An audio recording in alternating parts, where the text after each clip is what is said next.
關於你講嘅，去聯合國門口開 party，組織反北佬和平大遊行，反棟篤笑，開粵語歌演唱會，絕對非常之能夠吸引眼球，非常之有創意，同具有可行性。內地粵語主播其實已經非常之成熟啦，有自我創作文案嘅能力。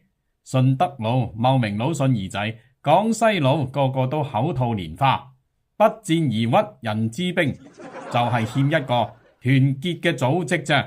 希望粵人能夠多幾個頻道、電台甚至 APP 平台，能夠一齊將內地粵人形成合力，最後同全球粵人華僑聯動，重振我哋粵語嘅雄風。粵語嘅喜劇節目、電影、流行歌都非常之有競爭力。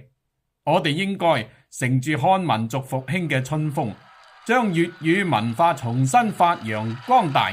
唔單止要傳承落去，仲要長江後浪推前浪，用新嘅文化形式喺互聯網媒介嘅幫助下，揾翻我哋粵語呢種最正宗嘅古代漢族語言嘅傳統文化自信，為全球粵人爭翻啖氣。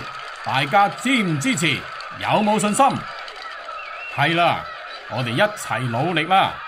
等班北佬感覺到我哋嘅競爭力，我哋粵語嘅文化實力，唔好以為自己普通話大晒，可以話晒事，有錯都可以唔承認。